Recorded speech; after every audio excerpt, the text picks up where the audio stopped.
L'histoire de l'informatique quantique est fascinante, car elle touche au fondement de notre compréhension de la réalité. Elle émerge à l'interface de la physique quantique et de l'informatique. Ce point crucial réside dans la nature des informations et leur traitement.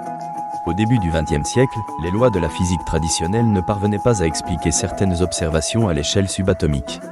C'est alors que la mécanique quantique est née, introduisant des concepts comme la superposition et l'intrication. Ces principes sont au cœur de l'informatique quantique et ouvrent un nouvel horizon pour le traitement de l'information. La superposition permet à un bit quantique, ou qubit, d'exister simultanément dans plusieurs états. Contrairement à un bit classique qui peut être 0 ou 1, un qubit peut être à la fois dans les deux états. Ce phénomène permet à un ordinateur quantique de traiter une immense quantité d'informations en parallèle. L'intrication, quant à elle, est un concept surprenant de la mécanique quantique. Deux qubits intriqués existent dans un état interconnecté, le changement de l'un influence instantanément l'autre, quelle que soit la distance qui les sépare.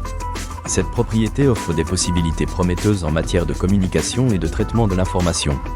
L'idée d'utiliser ces propriétés pour le calcul est attribuée à des pionniers comme Richard Feynman dans les années 80. Feynman a suggéré que les ordinateurs basés sur la mécanique quantique pourraient réaliser des simulations de systèmes quantiques de manière efficace. Dans les années suivantes, David Deutsch a formalisé ses idées.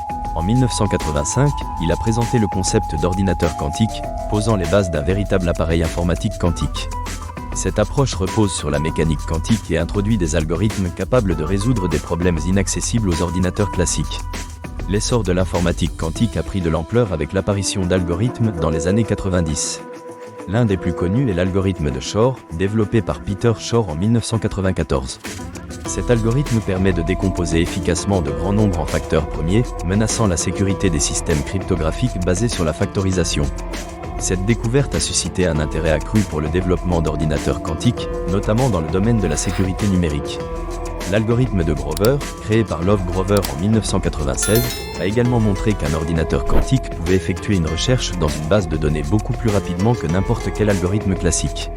Ces découvertes ouvrent la voie à des applications pratiques dans de nombreux domaines, comme l'optimisation des chaînes d'approvisionnement. Cependant, réaliser des ordinateurs quantiques opérationnels nécessite d'importantes avancées technologiques. La décohérence quantique est l'un des plus grands obstacles. Elle fait que les qubits perdent leur information lorsqu'ils sont perturbés par leur environnement. Les chercheurs explorent diverses approches pour stabiliser les qubits, telles que les systèmes supraconducteurs et le piégeage d'ions.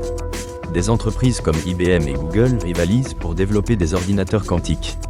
IBM a mis à disposition des ordinateurs quantiques à travers son initiative Qiskit, permettant aux chercheurs de tester des algorithmes quantiques dans un environnement accessible. Les initiatives de recherche collaborative se multiplient à l'échelle internationale. Des programmes forment la prochaine génération de chercheurs, avec un accent sur les compétences en sciences quantiques.